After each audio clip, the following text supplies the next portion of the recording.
Bonjour et bienvenue sur le nouveau tag de cette chaîne. Donc c'est un tag pour le mois d'avril. Alors c'est un tag que j'ai vu sur la chaîne 4e de couverture et que j'ai trouvé sympa, donc je lui ai dit dans les commentaires et elle m'a dit « Ah bah tiens, je t'invite à le faire ». Je vous rappelle pas qu'il faut faire attention à vous énormément, etc. Oui, je sais, il y en a qui ont déjà remarqué que j'avais de temps en temps des effets de coiffure un peu bizarres. Voilà. Comment une femme peut essayer de camoufler le fait qu'elle ne va plus chez le coiffeur depuis pratiquement 3 semaines et de moins. Voilà. Bon, il y a d'autres choses beaucoup plus graves dans la vie, honnêtement, donc franchement, c'est pas du tout ce qui m'angoisse. Alors, ce tag-là, c'est un tag lecture. Je suis désolée pour les variations de lumière, mais il fait plus ou moins assez beau et j'ai une réverbération qui m'arrive directement sur la baie vitrée, donc ça va peut-être un peu changer. Donc c'est un tag lecture, ça s'appelle tag lecture. Moi j'ai beaucoup aimé ces questions, et donc je me suis dit tiens, je vais le faire. Voilà, donc c'est fait. C'est que pour toi, 4e de couverture. Elle s'appelle Kim. Mais voilà, je lui fais des bisous à travers l'Atlantique. Elle sait pourquoi. Alors, première question, et les questions sont là. Je les ai notées. Je n'ai pas du tout préparé mes réponses. D'ailleurs, pour les tags, généralement, je vous le dis tout de suite, je ne les prépare pas. Pour principe, parce que je n'aime pas trop ça, donc voilà. Alors, première question, c'est quelle est la matière préférée à l'école? Je suppose qu'elle était ma matière, parce que vu mon âge canonique, longtemps que j'ai quitté l'école. En fait, ma matière préférée à l'école, contrairement à ce que vous pouvez penser, ce n'était pas la littérature, c'était l'histoire, parce que ma grande passion est l'histoire, donc ça a toujours été l'histoire. Je dirais que, on va dire que, allez, sur 20, c'était 20 histoire, 19,5 c'était français. Voilà. Après, c'était anglais, espagnol au même niveau, et dessin, enfin art plastique, en gros, voilà, tout le reste. 2. Quelle est la chose que tu aimes le plus faire dans la vie?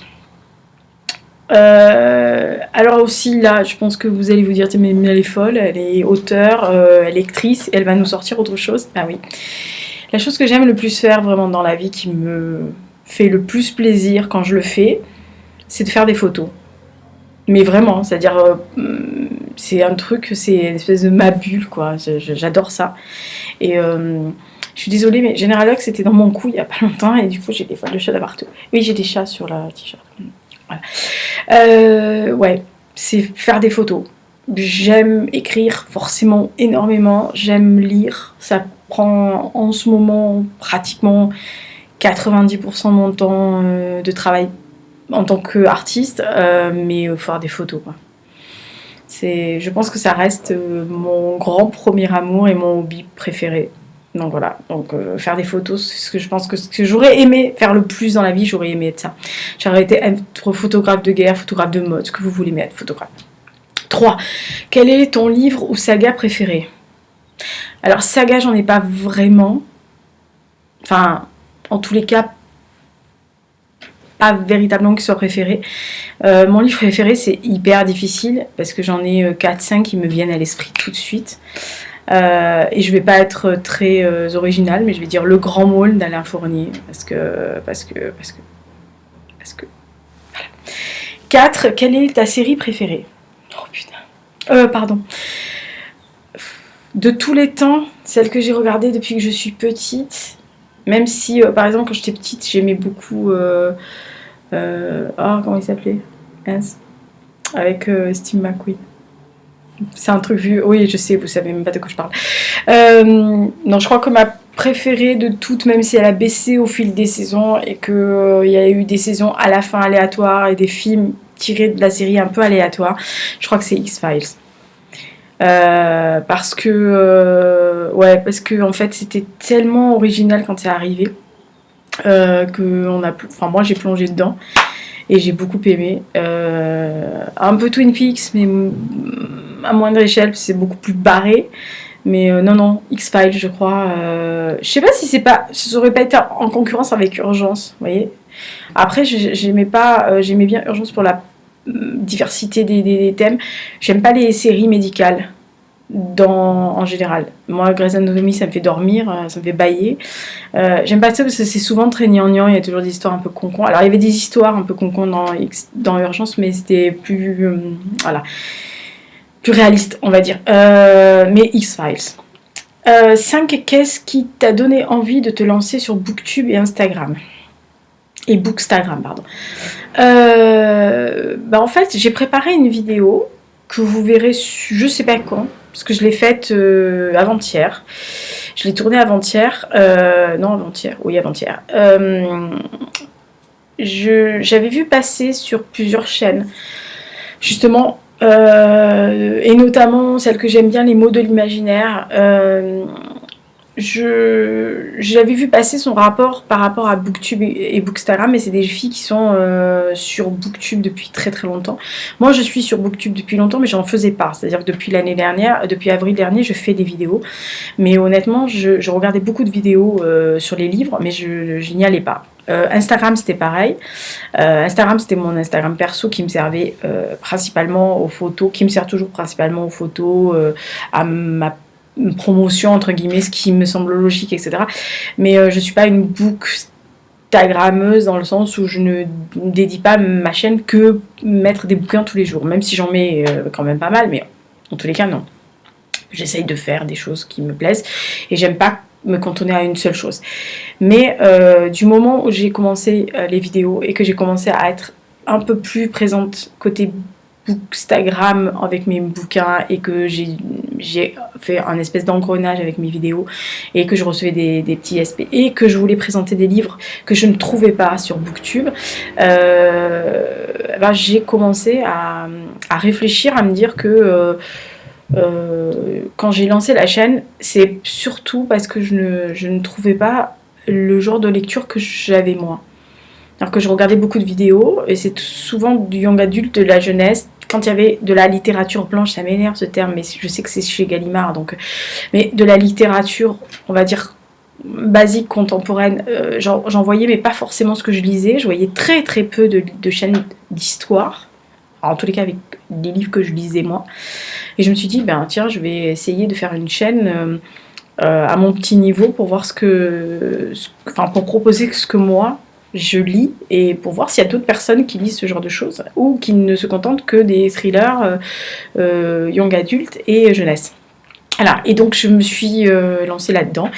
Donc en fait, en gros, ça m'apporte plus des relations. Mais j'en parlerai donc à la vidéo, je vous renvoie juste à la vidéo où j'ai mis mon rapport Booktube, Instagram. Je vous expliquerai à peu près comment je suis arrivée sur les deux et ce que moi j'attends et ce que j'aime là-dessus. Et voilà, ça va pas plaire forcément à tout le monde ce que je vais dire, mais voilà, c'est comme ça que je fonctionne et donc ça me...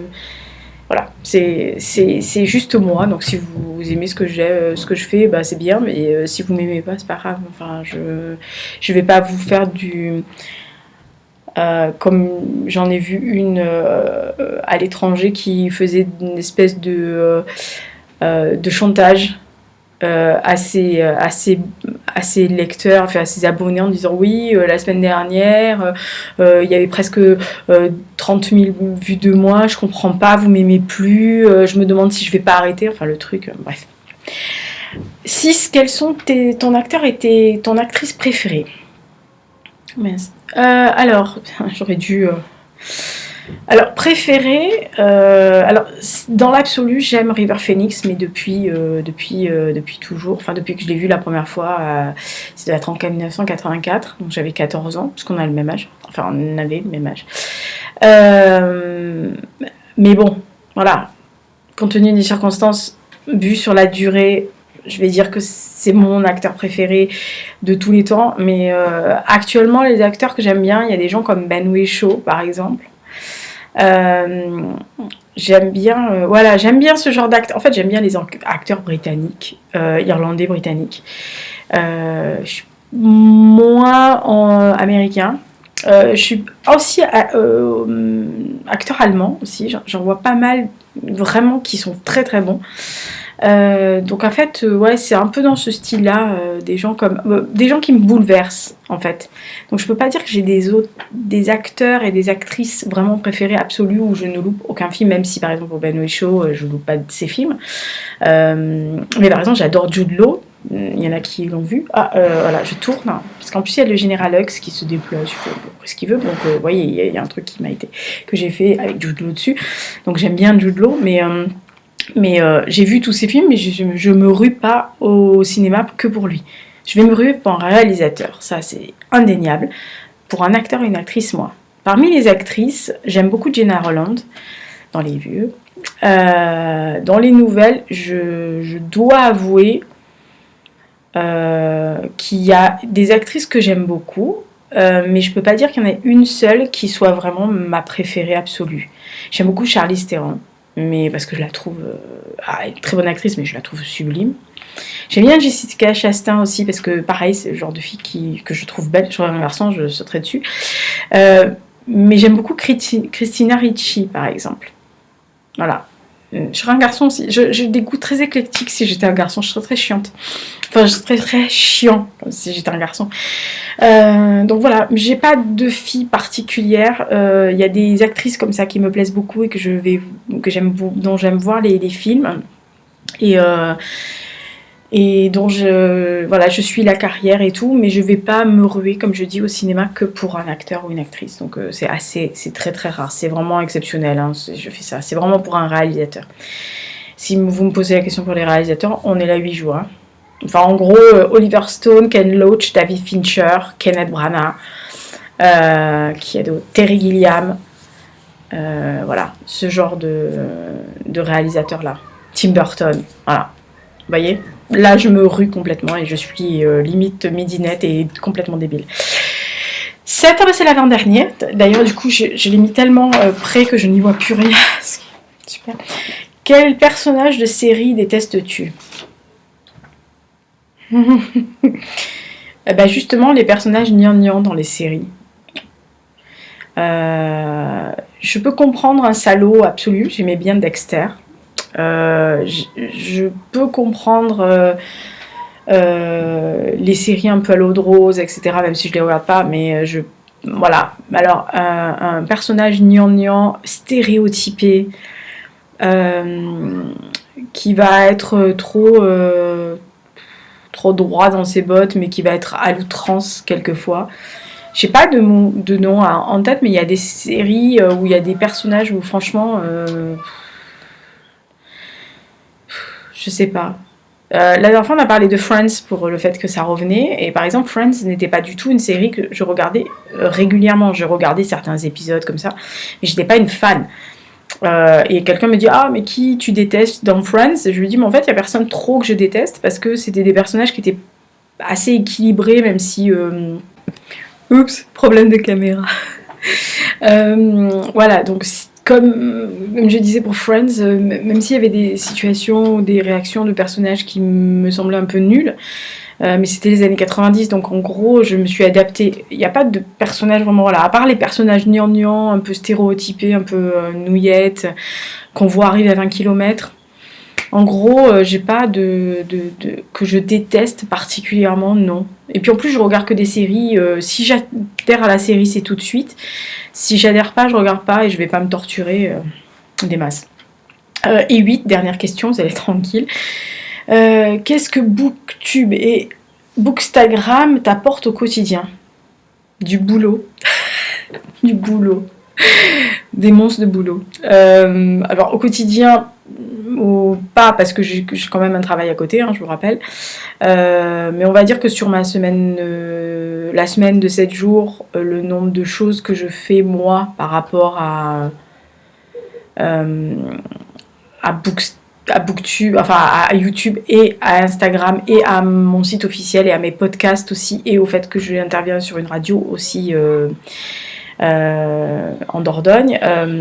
En gros, ça doit me prendre, je sais pas, sur ce temps-là qui me dévolue à mes activités artistiques, on va dire 95% du temps. Donc c'est du travail, déjà pour ma maman, il faut que je lise, il faut que j'écrive, il faut que je réfléchisse un minimum relatif, que je prépare mes émissions, que ça soit les émissions, enfin surtout les émissions de radio et un peu les podcasts, même si je fais ça un peu en live, un peu comme je fais sur YouTube.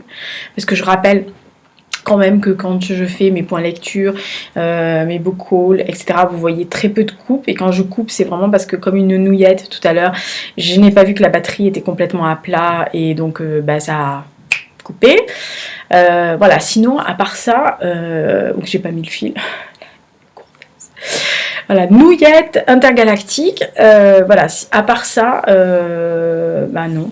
Je travaille, je prépare beaucoup de mes émissions de radio, les articles que je rends sur un livre ou que je fais sur le cinéma parce que je reçois des DVD lors des sorties de certains films, etc. Et c'est quand même, il faut les visionner, il y a du travail, donc voilà. Mais ça m'apporte au quotidien du travail, mais c'est un plaisir. Voilà, c'est mon plaisir à moi, c'est-à-dire c'est ce que j'aime faire dans la vie, comme je disais pour la photo. C'est des choses que j'aime faire, qui ne sont pas pénibles. Et je pense que quand ça devient pénible, il faut arrêter. Quand c'est une obligation, quand c'est quelque chose qui vous pèse, quand vous faites ça uniquement pour gagner plus de followers, plus d'abonnés, plus de glorification personnelle, et que vous faites ça uniquement pour enquiller, et je parle de Booktube et j'en parle dans la vidéo, pour enquiller des livres, recevoir des livres et ne plus savoir quoi faire des livres, et quand vous faites un tour de votre palle, vous avez 140, 200 livres d'attente. Alors, je pense que là, avec le confinement, il y en a certains qui ont descendu les barres. Quoique, pas sûr, il y en a peut-être qui ont continué à acheter des bouquins et à re-enquiller. Voilà, donc, mais sinon, au quotidien, c'est du travail et du plaisir. Ce qu'il faut faire dans la vie quand votre travail est un plaisir, ça ne vous gêne pas. Voilà, ce qui est aussi le cas dans mon travail de tous les jours, quotidien. Ça ne me gêne pas parce que j'aime travailler où je travaille. Voilà. D'ailleurs, vu le confinement, j'embrasse mes collègues. Je vous aime, vous me manquez. Je veux reprendre le café avec vous. Pitié, je veux revenir bientôt. Allez, j'espère qu'on va tous se revoir en bonne santé et que tout ira bien et qu'on pourra prendre notre café et du coup on pourra se gaver de chocolat dès 8h du matin. Oh diable l'avarice, on aura pris déjà 10 kilos en confinement, donc on reprendra et tout, comme ça sera presque l'été, du coup on voudra plus sortir parce qu'on aura pris trop de kilos, ou alors on sera tous dehors et comme on sera tous énervés, difformes et tous zen d'avoir vécu ça, et qu'on sera heureux d'être en bonne santé, peut-être que le chocolat ça sera une bonne idée. Je vous embrasse, d'ici là je remercie Catherine de couverture encore, allez voir sa chaîne, hein, je la mettrai dans la barre info, mais franchement moi j'aime beaucoup. Alors je sais que son accent peut être déstabilisant pour certaines personnes, mais moi honnêtement je comprends tout ce qu'elle dit parce que j'ai un pote qui habite là-bas et au Québec, et donc quand je l'entends parler, enfin j'en ai pas qu'un, j'en ai deux. Donc il y en a un que j'entends très peu parler parce qu'on se parle surtout par lettres, ça a toujours été. L'autre, on se fait des Skype ou des WhatsApp, et donc du coup on se parle, et au début c'était un peu compliqué, maintenant je comprends tout ce qu'il me dit. Je les embrasse. Merci à vous, prenez soin de vous.